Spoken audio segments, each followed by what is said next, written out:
Hello my dear YouTube family, welcome back to Neeta tarot reading. ಇವತ್ತು ನಾನು ಯಾವ ವಿಚಾರದ ಬಗ್ಗೆ ರೀಡಿಂಗ್ ಮಾಡ್ತಾ ಇದ್ದೀನಿ ಅಂತ ಹೇಳಿದ್ರೆ, ನೀವು ಯಾವುದಾದ್ರೂ ಒಂದು ವಿಚಾರದಲ್ಲಿ ವಿಪರೀತ ಗೊಂದಲದಲ್ಲಿದ್ದರೆ, ಆ ವಿಚಾರ ಆಗುತ್ತಾ ಇಲ್ವಾ ಅನ್ನುವ ಗೊಂದಲದಲ್ಲಿ ಇದ್ದರೆ ಅದರ ಬಗ್ಗೆ ಇವತ್ತಿನ ರೀಡಿಂಗ್ ಆಗಿರುತ್ತೆ, ಅದರ ಪ್ರಿಡಿಕ್ಷನ್ ಆಗಿರುತ್ತೆ.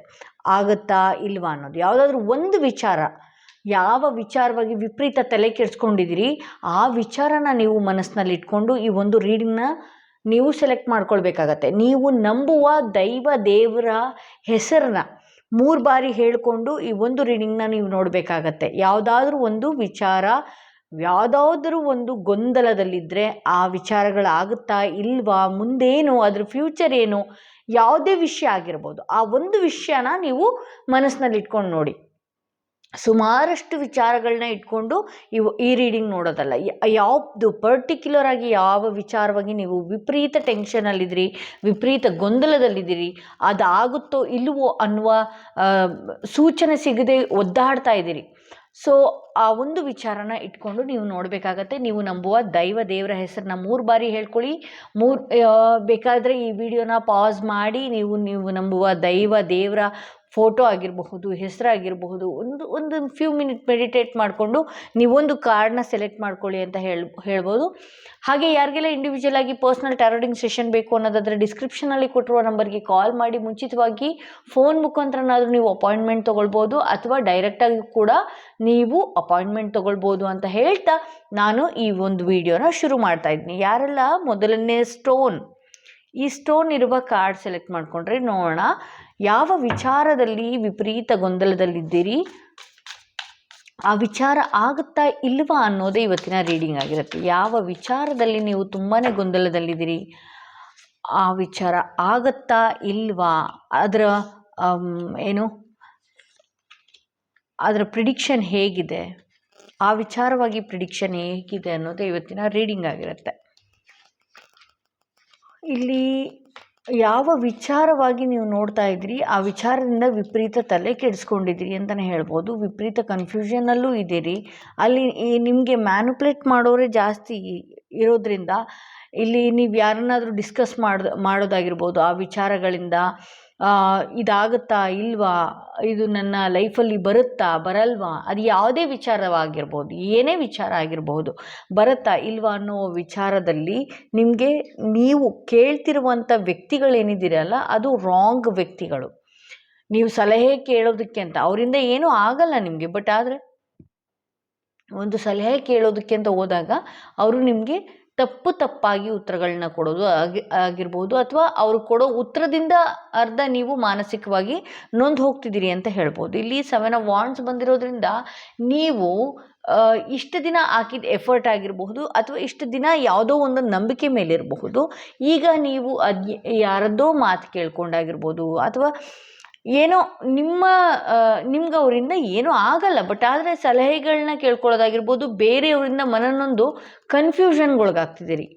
ಈ ಕೆಲಸ ಆಗಲ್ವೇನೋ ಅನ್ನುವ ಕನ್ಫ್ಯೂಷನ್ನಲ್ಲಿ ಒಳಗಾಗ್ತಿದ್ದೀರಿ ಅಂತ ಹೇಳ್ಬೋದು. ಇಲ್ಲಿ ಕಿಂಗ್ ಆಫ್ ಕಪ್ಸ್ ಬಂದಿರೋದ್ರಿಂದ ಒಂದಷ್ಟು ಈ ವಿಚಾರದಲ್ಲಿ ನೀವು ತುಂಬಾ ಒಂದು ಒಳ್ಳೆ ಎಮೋಷನ್ಸ್ಗಳನ್ನ ಇಟ್ಕೊಂಡಿದ್ದೀರಿ. ಈ ವಿಚಾರ ಆಗಬೇಕು ಅನ್ನುವ ಒಂದು ಮನೋಭಾವನೆ ನಿಮಗಿದೆ ಅಂತ ಹೇಳ್ಬೋದು. ಇಲ್ಲಿ ಮೇಜರ್ ಕಾರ್ಡ್, ಸನ್ ಕಾರ್ಡ್ ಬಂದಿರೋದ್ರಿಂದ, ಕೋರ್ಟ್ ಕಾರ್ಡ್ ಬಂದಿರೋದ್ರಿಂದ ಈ ಕೆಲಸ ಆಗೇ ತೀರುತ್ತೆ, ಬಟ್ ನಿಧಾನ ಆಗಿರಬಹುದು. ನಿಧಾನನೂ ಅಷ್ಟೇ, ನೀವು ಯಾವ ವ್ಯಕ್ತಿಗಳಿಂದ ಕೇಳಲ್ಪಟ್ಟು ಮನ ನೊಂದ್ಕೊಂಡು ಅಥವಾ ಕನ್ಫ್ಯೂಷನ್ ಒಳಗಾಗಿ ಈ ವಿಚಾರನ ಕೈ ಬಿಟ್ಟಿದ್ದೇ ಆಗಿರಬಹುದು. ಸೊ ಅದರಿಂದ ನಿಧಾನ ಆಗ್ತಾ ಇದೆ, ಬಿಟ್ಟರೆ ಈ ವಿಚಾರ ಆಗೇ ತೀರುತ್ತೆ ಅಂತ ಹೇಳ್ಬೋದು. ಆಗುವವರೆಗೂ ಕೂಡ ಅಗೇನ್ ಇಲ್ಲಿ 5 ಬಂದಿದೆ, ಸ್ವಾರ್ಡ್ಸು ಬಂದಿದೆ, ವಾಂಡ್ಸು ಬಂದಿದೆ. ನಿಮ್ಮ ಕೆಲಸಗಳು ಆಗದೇ ಇರುವ ಹಾಗೆ ತಡೆಯುವಂಥ ಜನಗಳು ವಿಪರೀತ ಇದ್ದಾರೆ ಅಂತಲೇ ಹೇಳಬಹುದು. ನಿಮ್ಮ ಜೊತೆಗೆ ಚೆನ್ನಾಗೇ ಇದ್ದುಕೊಂಡು ನಿಮ್ಮ ಕೆಲಸಗಳನ್ನ ಆಗದೇ ಇರುವ ಹಾಗೆ ತಡೀತಾ ಇದ್ದಾರೆ, ಒಂದಷ್ಟು ಕನ್ಫ್ಯೂಷನ್ಗೆ ಒಳಗೆ ಮಾಡ್ತಾ ಇದ್ದಾರೆ.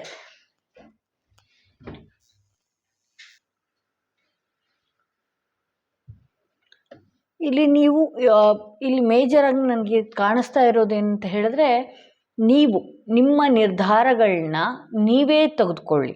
ಸಮಯ ಆದರೂ ಪರವಾಗಿಲ್ಲ, ಒಂದಷ್ಟು ತಾಳ್ಮೆಯಿಂದ ಇದ್ದೋ ಅಥವಾ ಗುರು ಹಿರಿಯರ ಮುಖಾಂತರವಾಗಿ ನೀವು ಈ ರೀಡಿಂಗ್ನ ಈ ವಿಚಾರವಾಗಿ ನೀವು ಅವರ ಮುಖಾಂತರವಾಗಿ ನೀವು ತಗೊಳ್ಬೋದು ಅಂತ ಹೇಳ್ಬೋದು. ಆದರೆ ನೀವೇನು ನಿಮ್ಮ ನೈಬರ್ಸ್ ಆಗಿರ್ಬೋದು, ಕೊಲೀಗ್ಸ್ ಆಗಿರ್ಬೋದು, ಫ್ರೆಂಡ್ಸ್ ಹತ್ರ ಆಗಿರ್ಬೋದು, ಯಾರ ಹತ್ರ ನೀವು ಡಿಸಿಷನ್ ತಗೊಳ್ತಾ ಇದ್ದೀರಿ, ಆ ವ್ಯಕ್ತಿಗಳು ರಾಂಗ್ ಪರ್ಸನ್ ಅಂತಲೇ ತೋರಿಸ್ತಾ ಇದೆ. ನಿಮ್ಮನ್ನ ತಪ್ಪು ದಾರಿಗೆ ಕಳಿಸುವಂಥವ್ರಾಗಿರಬಹುದು, ಅಥವಾ ನಿಮ್ಮ ಮನಸ್ಸನ್ನು ಇನ್ನೂ ನೋವು ಮಾಡುವಂತಹ ವಿಚಾರಗಳು ನಿಮಗೆ ತಿಳಿಸುವಂಥದ್ದಾಗಿರಬಹುದು, ಅಥವಾ ನಿಮ್ಮ ಮನಸ್ಸಿಗೆ ಸಮಾಧಾನ ಇಲ್ಲದೇ ಇರುವ ರೀತಿಯ ಅವರ ಜೊತೆ ಮಾತಾಡಿದಷ್ಟು ಹೀಲಾಗಲ್ಲ, ನೀವು ನೆಮ್ಮದಿ ಸಿಗೋದಿಲ್ಲ, ಇನ್ನಷ್ಟು ಗೊಂದಲಕ್ಕೆ ಒಳಗಾಗ್ತೀರಾ ಅಂತ ಹೇಳ್ಬೋದು. ತಾಳ್ಮೆಯಿಂದ ಇದ್ದು ನಿಮ್ಮ ಕೆಲಸಗಳ ಕಡೆ, ನಿಮ್ಮ ವಿಚಾರಗಳ ಕಡೆ ನೀವೇ ಫೋಕಸ್ ಮಾಡಿ, ಒಂದಷ್ಟು ಯಾರ ಹತ್ರನೂ ಕೂಡ ನೀವು ಶೇರ್ ಮಾಡ್ದಿರ, ಶೇರ್ ಮಾಡ್ದಿರ ಮುಂದೆ ಹೋದರೆ, ಕೆಲವು ಇಲ್ಲಿ ಏನಂತ ಹೇಳ್ತಾ ಇದೆ ಅಂತ ಹೇಳಿದ್ರೆ, ಕೆಲವರು ಕೆಲಸದ ವಿಚಾರವಾಗಿ ನೋಡ್ತಾ ಇದ್ದೀರಿ, ಇನ್ನು ಕೆಲವರು ಯಾವುದೋ ಒಂದು ಹೊಸ ವಿಚಾರವಾಗಿ ನೋಡ್ತಾ ಇದ್ದೀರಿ, ಇನ್ನು ಕೆಲವರು ಪ್ರೇಮಿಗಳು ಕೂಡ ನೋಡ್ತಾ ಇದ್ದೀರಿ. ಸೊ ಅದು ಕೂಡ ಆಗುವಂಥ ಸಾಧ್ಯತೆನೇ ಇದೆ. ಮತ್ತು ಆ ಪ್ರೇಮಿ ಒಟ್ಟಾಗುವಂಥ ಸಾಧ್ಯತೆ ಇದೆ. ನಿಮ್ಮ ಪರ್ಸನ್, ನಿಮ್ಮ ವ್ಯಕ್ತಿ, ಪ್ರೇಮಿ ಅಂದ ಕೂಡಲೇ ಗಂಡ ಹೆಂಡ್ತಿಗೆ ಅನ್ವಯ ಆಗಲ್ವಾ ಅಂತ ಮತ್ತು ಪ್ರಶ್ನೆ ಕೇಳಿಬಿಡಿ ದಯವಿಟ್ಟು. ಆ ವ್ಯಕ್ತಿ ಮತ್ತೆ ಸರಿ ಹೋಗುವ ಸಾಧ್ಯತೆ ಹೆಚ್ಚಾಗಿದೆ, ಮತ್ತೆ ಆ ಸಂಬಂಧ ಸರಿ ಹೋಗುವ ಸಾಧ್ಯತೆ ಹೆಚ್ಚಿದೆ. ಇಲ್ಲಿ ಕೆಲಸದ ವಿಚಾರವಾಗಿ ಏನಾದರೂ ನೋಡ್ತಾ ಇದ್ರೆ, ಆ ಕೆಲಸನೂ ಕೂಡ ಹೊಸ ಬದಲಾವಣೆ, ಹೊಸ ಕೆಲಸ, ಹೊಸ ಯೋಚನೆಗಳು, ಹೊಸ ಏನು ಹೇಳ್ತಾರೆ, ಹೊಸ ಹೊಸ ಅಧ್ಯಾಯ ನಿಮ್ಮ ಲೈಫಲ್ಲಿ ನೀವೇ ಓಪನ್ ಮಾಡುವ ಸಾಧ್ಯತೆ ಹೆಚ್ಚಿದೆ. ಯಾರಿಂದನೂ ಆಗತ್ತೆ, ಯಾರೋ ಹೇಳ್ತಾರೆ, ಯಾರೋ ಹೇಳುವ ನಿರ್ಧಾರಗಳು ನನ್ನ ಲೈಫಲ್ಲಿ ಇಲ್ಲ, ಯಾರೋ ಹೇಳ್ತಾ ಇರುವ ನಿರ್ಧಾರಗಳು ನೋಡಿ, ಇಲ್ಲಿ ಸ್ಟಾರ್ಟಿಂಗು ಇದೇ ಬಂದಿದೆ, ಔಟ್ಕಮ್ಮು ಕೂಡ ಇದೇ ಬಂದಿದೆ. ಬೇರೆಯವರಿಂದ ನೀವು ಒಂದಷ್ಟು ನಿಮ್ಮ ನಿರ್ಧಾರಗಳನ್ನ ತಪ್ಪಾಗಿ ತೊಗೊಂಡು ಹೋಗ್ತಾ ಇದ್ದೀರಿ ಅಂತಲೇ ಹೇಳ್ಬೋದು. ಬೇರೆ ರೀತಿಯೇ ತೊಗೊಂಡು ಹೋಗ್ತಾ ಇದ್ದೀರಿ, ಬೇರೆ ಬೇರೆ ಯೋಚನೆ ಮಾಡ್ತಾ ಇದ್ದೀರಿ. ನಿಮ್ಮ ಜೀವನದಲ್ಲಿ ಏನು ನಡಿಬೇಕಾಗಿದೆಯಲ್ಲ, ಪಾಸಿಟಿವ್ ಆಗಿ ಥಿಂಕ್ ಮಾಡೋದನ್ನೇ ಮರೆತು ಹೋಗಿದ್ದೀರಿ. ಯಾಕೆ ಅಂದರೆ ನೀವು ನೆಗೆಟಿವ್ ಪೀಪಲ್ಗಳ ಜೊತೆಗೆ ಮಾತಾಡಿಕೊಂಡು ನಿಮ್ಮ ವಿಚಾರಗಳನ್ನ ಶೇರ್ ಮಾಡಿಕೊಂಡು ಈ ರೀತಿ ನಿಮಗೆ ನೀವೇ ಮಾಡ್ಕೊಳ್ತಿದ್ದೀರಿ ಅಂತ ಹೇಳ್ಬೋದು.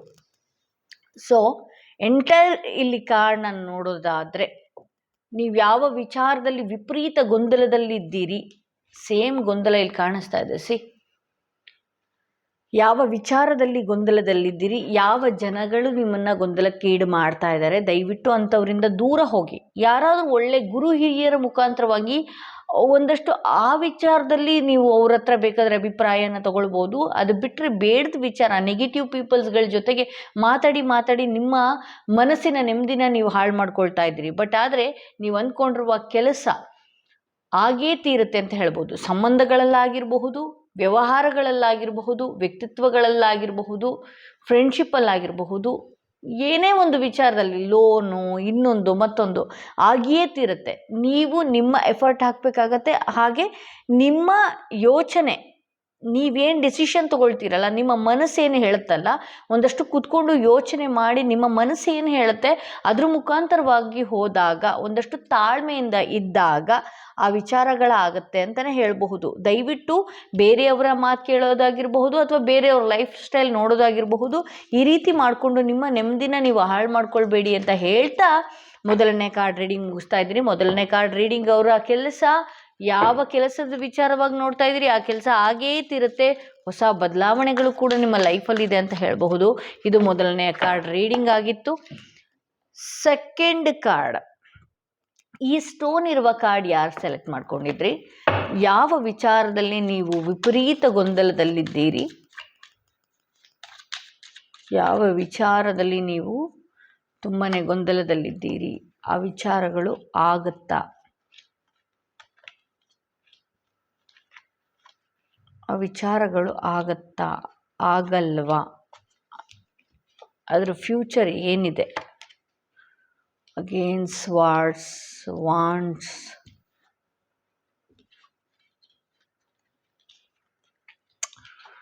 ಓಕೆ. ಇಲ್ಲಿ ಸಾಕಷ್ಟು ಜನ ನಿಮ್ಮ ಮಾತುಗಳಿಂದನೇ ನೀವು ಹಾಳು ಮಾಡಿಕೊಂಡಿರುವ ಸಾಧ್ಯತೆ ಇದೆ. ಯಾವುದೇ ವಿಚಾರಗಳು ನೀವು ನೋಡ್ಕೊಳ್ಬೋದು. ನಿಮ್ಮ ಮಾತುಗಳಿಂದನೇ ಕೆಲವೊಂದು ಕೆಲಸಗಳ ಹಾಳಾಗಿದೆ ಅಂತಲೇ ಹೇಳ್ಬೋದು. ನಿಮ್ಮ ಮಾತುಗಳಿಂದನೇ ಕೆಲವು ಸಂಬಂಧಗಳಾಗಿರಬಹುದು, ಕೆಲವು ವಿಚಾರಗಳಾಗಿರಬಹುದು, ಯಾವುದೇ ವಿಚಾರಗಳಾಗಿರಬಹುದು, ಅದು ಒಂದಷ್ಟು ಗೊಂದಲಕ್ಕೀಡಾಗಿ ನಿಮ್ಮ ಮಾತು ಯಾವುದೋ ರೀತಿ ಆಡಿರ್ತೀರಿ, ಅಥವಾ ಅಲ್ಲಿ ಯಾವುದೋ ರೀತಿ ತಿಳ್ಕೊಳ್ಳೋಂಥದ್ದಾಗಿರಬಹುದು, ಅಥವಾ ನಿಮ್ಮ ಮಾತುಗಳು ಒಂದಷ್ಟು ಹಿರಿತವಾಗಿ ನೀವು ಮಾತಾಡಿರುವುದರಿಂದ ಈ ಕೆಲಸಗಳು ಆಗ್ತಾ ಇಲ್ಲ ಅಂತಲೇ ಹೇಳಬಹುದು. ಅಂದು ನೀವು ಮರ್ತಿರ್ತೀರಿ, ಬಟ್ ಜನಗಳ ಮರಿಬೇಕಲ್ಲ. ಸೊ ಈ ಕಾರಣದಿಂದಾಗಿ ನಿಮ್ಮ ಮಾತುಗಳಿಂದನೇ, ನಿಮ್ಮ ಹಿರಿತವಾದ ಮಾತುಗಳಿಂದನೇ ಈ ಕೆಲಸ ಆಗೋದು ತಡವಾಗಿ ಹೋಗ್ತಾ ಇದೆ. ನೀವು ಮರ್ತಿದ್ದೀರಿ, ಬಟ್ ಆದರೆ ಸಮಯ, ಸಂದರ್ಭ, ಜನಗಳು ಇನ್ನೂ ಮರ್ತಿಲ್ಲ ಅಂತಲೇ ತೋರಿಸ್ತಾ ಇದೆ. ಸೊ ಇಲ್ಲಿ ಎಷ್ಟೇ ಪ್ರಯತ್ನ ಪಟ್ಟರು ಆ ಕೆಲಸದ ವಿಚಾರವಾಗಿ, ಆ ಕೆಲಸದ ವಿಚಾರವಾಗಿರ್ಬೋದು, ಆ ವಿಚಾರವಾಗಿರ್ಬೋದು, ಎಷ್ಟೇ ಪ್ರಯತ್ನ ಪಟ್ಟರು ಒಂದಷ್ಟು ನೋವುಗಳೇ ಆದ್ದರಿಂದ ನಿಮಗೆ ಕಾಣಿಸ್ಕೊಳ್ತಾ ಇದೆ ಅಂತಲೇ ತೋರಿಸ್ಬಹುದು. ಇಲ್ಲಿ ನೀವು ನಿಮ್ಮ ಸುತ್ತ ಇರುವ ಜನಗಳು ಏನು ಮಾಡ್ತಾ ಇದ್ದಾರೆ ಅಂತ ಹೇಳಿದ್ರೆ, ಆ ವಿಚಾರವಾಗಿ ನಿಮಗೆ ಕೈಗೆ ಸಿಗದೇ ಇರುವ ರೀತಿ ಕೆಲವೊಂದಷ್ಟು ಜನ ನಿಮ್ಮಿಂದ ಆ ವಿಚಾರನ ತುಂಬ ದೂರಕ್ಕೆ ತಗೊಂಡು ಹೋಗ್ತಾ ಇದ್ದಾರೆ ಅಂತಲೇ ಹೇಳ್ಬೋದು. ನಿಮ್ಮ ಕೈಗೆ ಸಿಗದೇ ಇರುವ ರೀತಿ, ನಿಮ್ಮ ಮುಂದೆ ಚೆನ್ನಾಗಿರುವ ರೀತಿ, ವಿಶ್ವಾಸದಿಂದ ಇರುವ ರೀತಿ ನಟನೆ ಮಾಡಿ ನಿಮ್ಮನ್ನ ಒಂದಷ್ಟು ಡಿಪ್ರೆಷನ್, ಆಂಗ್ಸೈಟಿಗೆ ತಳ್ಳುತ್ತಾ ಇದ್ದಾರೆ ಅಂತ ಹೇಳಬಹುದು. ನಿಮ್ಮ ವಿಚಾರಗಳು ಕೆಲವೊಬ್ಬರು ಏನು ಮಾಡ್ತಾ ಇದ್ದಾರೆ ಅಂತ ಹೇಳಿದ್ರೆ, ಗಾಸಿಪ್ಗಳನ್ನ ಮಾಡೋದು. ನಿಮ್ಮ ವಿಚಾರನ ನೀವು ಯಾವುದೋ ರೀತಿ ಜೀವನ ನಡೆಸ್ತಾ ಇರ್ತೀರಿ, ಯಾವುದೋ ರೀತಿ ಜೀವನ ನಡೆಸ್ತಾ ಇರ್ತೀರಿ, ಬಟ್ ಆದರೆ ಜನಗಳು ನಿಮ್ಮ ಬಗ್ಗೆ, ಕೆಲವು ಜನಗಳು ನಿಮ್ಮ ಲೈಫಲ್ಲಿ ಬೇರೆ ರೀತಿಯೇ ಮ್ಯಾನುಪ್ಯುಲೇಟ್ ಮಾಡ್ತಾ ಇದ್ದಾರೆ. ಬಟ್ ಆದರೆ ನಿಮ್ಮ ಜೊತೆಗಿರೋರು ವಿಶ್ವಾಸದಿಂದ ನಡ್ಕೊಳ್ತಾ ಇರುವ ರೀತಿ ಆ್ಯಕ್ಟ್ ಮಾಡ್ತಾ ಇದ್ದಾರೆ. ಆದರೆ ನಿಮ್ಮ ಕೆಲಸಗಳು ಈ ವ್ಯಕ್ತಿಯಿಂದನೇ ಆಗ್ತಾ ಇಲ್ಲ ಅನ್ನುವ ಅರಿವೇ ನಿಮ್ಗೆ ಆಗ್ತಾ ಇಲ್ಲ.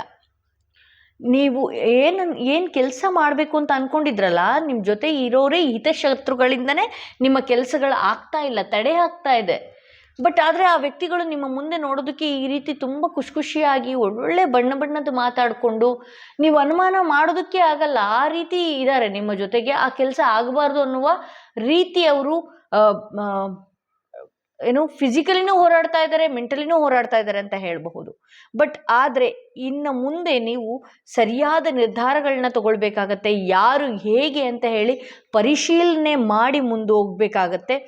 ನಿಮ್ಗೇನಾದರೂ ಜನಗಳ ಬಗ್ಗೆ ಅನ್ನಿಸ್ತಾ ಆದರೆ ಆ ಅನಿಸಿದ್ದನ್ನು ನೀವು ಬಾಯಿ ಬಿಟ್ಟು ಈ ರೀತಿ ಹೇಳ್ಕೊಳ್ಳೋ ಹಾಗಿಲ್ಲ. ಹೇಳ್ಕೊಂಡ್ರೆ ನಿಮ್ಮನ್ನೇ ಅವರು ಡಿಪ್ರೆಷನ್ಗೆ ಹೋಗ್ತಾರೆ. ಅವ್ರು ಮಾಡ್ತಿರುವ ತಪ್ಪುಗಳನ್ನ ನೀವು ಹೇಳೋದು, ಡೈರೆಕ್ಟಾಗಿ ನೀವು ಮಾತಾಡೋದು, ಈ ರೀತಿ ಎಲ್ಲ ಮಾಡೋದ್ರಿಂದ ಅವರು ಇನ್ನಷ್ಟು ನಿಮ್ಮನ್ನು ಬೇರೆ ರೀತಿಯೇ ನಿಮ್ಮನ್ನು ಹಾಳು ಮಾಡೋದಕ್ಕೆ ರೆಡಿಯಾಗಿದ್ದಾರೆ ಅಂತ ಹೇಳ್ಬೋದು.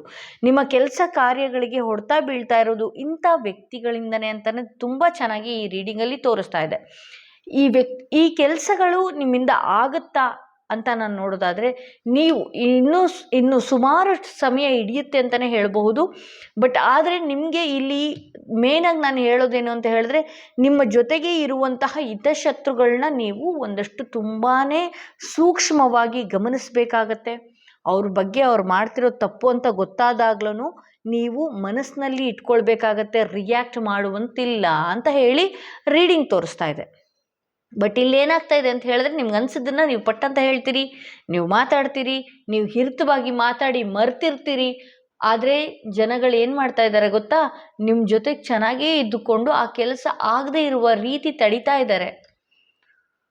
ನಿಮ್ಮ ಬಗ್ಗೆನೇ ಅವರು ಒಂದಷ್ಟು ಅವರೇ ಅಫರ್ಮೇಷನ್ ಕಳಿಸೋದು, ಆ ಕೆಲಸ ಆಗಲ್ಲ, ಆ ಕೆಲಸ ಆಗಬಾರ್ದು ಅನ್ನುವ ರೀತಿ ಅವರ ಮನಸ್ಸಿನ ಎನರ್ಜಿ ಏನಿದೆಯಲ್ಲ, ನೆಗೆಟಿವ್ ಎನರ್ಜಿನ ನಿಮಗೆ ಪಾಸ್ ಮಾಡ್ತಾ ಇದ್ದಾರೆ. ಇದರಿಂದ ಏನಾಗ್ತಿದೆ ಅಂತ ಹೇಳಿದ್ರೆ, ಒಂದು ದಿನ ತುಂಬ ಆ್ಯಕ್ಟಿವ್ ಆಗಿರ್ತೀರಿ, ಇನ್ನೊಂದು ದಿನ ತುಂಬಾ ಮಂಕಾಗಿ ಹೋಗ್ತೀರಿ. ಆ ವ್ಯಕ್ತಿ ಹತ್ರ ಮಾತಾಡಿದಾಗ ನಿಮ್ಗೇನು ಅನಿಸ್ತಿದೆ, ಖುಷಿ ಅನ್ನಿಸ್ತಾ ಇದೆ, ಆ ಸಂದರ್ಭ ಮಾತ್ರ ಖುಷಿ ಕೊಡ್ತಾ ಇದ್ದಾರೆ ಅವರು.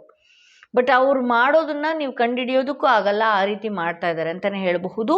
ಇನ್ನು ಕೆಲವೇ ವಾರಗಳಲ್ಲಿ ನೀವು ಯಾರನ್ನ ಯಾವ ರೀತಿ ಇಡಬೇಕು ಆ ರೀತಿ ಇಟ್ಟೇ ಇಡ್ತೀರಿ ಅನ್ನೋದು ಕೂಡ ಈ ರೀಡಿಂಗಲ್ಲಿ ತೋರಿಸ್ತಾ ಇದೆ. ನಂತರ ಯಾರಿಂದ ನೀವು ಎಷ್ಟು ಪ್ರಮಾಣವಾಗಿ ಮಾತಾಡಬೇಕು ಅಷ್ಟೇ ಮಾತಾಡಿಕೊಂಡು ಒಂದಷ್ಟು ವಿಚಾರಗಳು, ಯಾವುದೇ ಕಹಿ ಸತ್ಯಗಳು ನಿಮಗೆ ಗೊತ್ತಾದ್ರೂ ಕೂಡ, ಯಾವುದೇ ಕಹಿ ವಿಚಾರಗಳು ಕೂಡ ಗೊತ್ತಾದ್ರೂ ಕೂಡ ನೀವು ಬೇರೆಯವ್ರ ಹತ್ರ ರಿಯಾಕ್ಟ್ ಮಾಡೋ ಹಾಗಿಲ್ಲ. ಮನಸ್ಸಿನಲ್ಲೇ ಇಟ್ಕೊಂಡು ಮುಂದುವರಿಯಿರಿ. ಎಲ್ಲರ ಹತ್ರ ನಗಾಡಿಕೊಂಡು ಚೆನ್ನಾಗೇ ಇರಬೇಕು. ಇಲ್ಲ ಅಂತ ಹೇಳಿದ್ರೆ ನಿಮ್ಮನ್ನು ತುಳಿಯೋದಕ್ಕೆ ಇಂಥ ಜನಗಳು ರೆಡಿ ಆಗಿರ್ತಾರೆ ಅಂತ ಹೇಳ್ಬೋದು. ಸೊ ಇಲ್ಲಿ ಕೆಲವರು ಸಂಬಂಧಗಳಲ್ಲಿ ಏನಾದರೂ ಈ ರೀಡಿಂಗ್ ನೋಡ್ತಾ ಇದ್ದರೆ, ನೀವು ಯಾರನ್ನು ಅತಿಯಾಗಿ ನಂಬಿರ್ತೀರಿ ಅವರಿಂದನೇ ಕೂಡ ನಿಮ್ಮ ಸಂಬಂಧ ಹಾಳಾಗಿದ್ದು ಇದೆ. ತುಂಬ ಚೆನ್ನಾಗಿದ್ದಂಥ ಸಂಬಂಧ ಕೂಡ ಯಾವುದೋ ಒಂದು ವಿಚಾರದಿಂದ ತುಂಬ ಹಾಳಾಗಿದೆ. ಇಲ್ಲಿ ನಿಮ್ಮ ಮಾತುಗಳಿಂದನೂ ಇದಾಗಿದೆ. ಹೀಗೆ ಇರಬೇಕು ಅನ್ನುವ ಹಠದಿಂದನೂ ಕೂಡ ನಿಮಗೆ ನೀವೇ ಡಿಪ್ರೆಷನ್ಗೆ ತಳ್ಕೊಂಡಿದ್ದೀರಿ. ಸೊ ನಿಮ್ಮ ಪರ್ಸನ್ ಏನಿದ್ದಾರೆ ಆಪೋಸಿಟ್ ಆಗಿದ್ದಾರೆ, ಉಲ್ಟಾ ಆಗಿದ್ದಾರೆ ಅಂತಲೇ ಹೇಳಬಹುದು. ನೀವು ನಿಮ್ಮ ಪರ್ಸನ್ ವಿಚಾರವಾಗಿ ಎಷ್ಟೇ ಸತ್ಯ ಗೊತ್ತಿದ್ರೂ ಕೂಡ ತಾಳ್ಮೆಯಿಂದ ಮನಸ್ಸಿನಲ್ಲಿ ಇಟ್ಕೊಂಡು ಅವರ ಜೊತೆ ಚೆನ್ನಾಗಿ ಇದ್ಕೊಂಡು ಹೋದರೆ ಮತ್ತೆ ಆ ಸಂಬಂಧ ಸರಿ ಹೋಗುವ ಸಾಧ್ಯತೆ ಇದೆ ಅಂತ ಹೇಳ್ತಾ ಈ ಒಂದು ರೀಡಿಂಗ್, ಸೆಕೆಂಡ್ ಕಾರ್ಡ್ ರೀಡಿಂಗ್ನ ನಾನು ಇಲ್ಲಿಗೆ ಮುಗಿಸ್ತಾ ಇದ್ದೀನಿ. ಈ ರೀಡಿಂಗ್ ಯಾರು ಸೆಲೆಕ್ಟ್ ಮಾಡ್ಕೊಂಡಿದ್ರಿ ಅವ್ರಿಗೆ ನಾನು ಕೊನೆಯದಾಗಿ ಹೇಳೋದೇನು ಅಂತ ಹೇಳಿದ್ರೆ, ಈ ಕೆಲಸ ಆಗತ್ತಾ, ಯಾವ ವಿಚಾರದಲ್ಲಿ ವಿಪರೀತ ಗೊಂದಲದಲ್ಲಿ ಇದ್ದೀರಲ್ಲ ಆ ಕೆಲಸ ಆಗತ್ತಾ ಅಂತ ನಾನು ನೋಡೋದಕ್ಕೆ ಹೋದರೆ ಆ ಕೆಲಸ ನಿಮಗೆ ನೀವೇ ಹಾಳು ಮಾಡ್ಕೊಂಡಿದ್ದೀರಿ ಅಂತಲೇ ಮೇನಾಗಿ ತೋರಿಸುತ್ತೆ. ನಿಮ್ಮ ಸುತ್ತ ಇರುವ ಜನಗಳು ಕೂಡ ನಿಮ್ಮನ್ನು ಎದುರಾಕೊಂಡು, ನೀವು ಅಂಥ ಜನಗಳನ್ನ ಎದುರಾಕೊಂಡಿದ್ದೀರಿ. ಬಟ್ ಆದರೆ ಆ ಜನಗಳು ಶತ್ರು ರೀತಿ ನಿಮ್ಮ ಹತ್ರ ಇಲ್ಲ, ವಿಶ್ವಾಸದಿಂದನೇ ನಿಮ್ಮನ್ನು ತುಳಿತಾ ಇದ್ದಾರೆ ಅಂತ ಹೇಳ್ತಾ ಈ ಒಂದು ರೀಡಿಂಗ್ನ ಇಲ್ಲಿಗೆ ಮುಗಿಸ್ತಾ ಇದ್ದೀನಿ. ಯಾರಿಗೆಲ್ಲ ಇಂಡಿವಿಜುವಲ್ ಆಗಿ ಪರ್ಸನಲ್ ಟಾರೋಟಿಂಗ್ ಸೆಷನ್ ಬೇಕು ಅನ್ನೋದಾದರೆ ಡಿಸ್ಕ್ರಿಪ್ಷನ್ನಲ್ಲಿ ಕೊಟ್ಟಿರುವ ನಂಬರ್ಗೆ ಕಾಲ್ ಮಾಡಿ. ಹಾಗೆ ಕ್ರಿಸ್ಟಲ್ಸ್ಗಳು ಬೇಕು ಅನ್ನೋದಾದರೆ ಮುಂಚಿತವಾಗಿ ನೀವು ಬುಕ್ ಮಾಡ್ಕೊಳ್ಬೇಕಾಗತ್ತೆ ಅಂತ ಹೇಳ್ತಾ ಈ ಒಂದು ರೀಡಿಂಗ್ನ ಇಲ್ಲಿಗೆ ಮುಗಿಸ್ತಾ ಇದ್ದೀನಿ. ಮತ್ತಷ್ಟು ವಿಡಿಯೋದೊಂದಿಗೆ ನಾನು ನಿಮ್ಮನ್ನು ಭೇಟಿ ಆಗ್ತೀನಿ.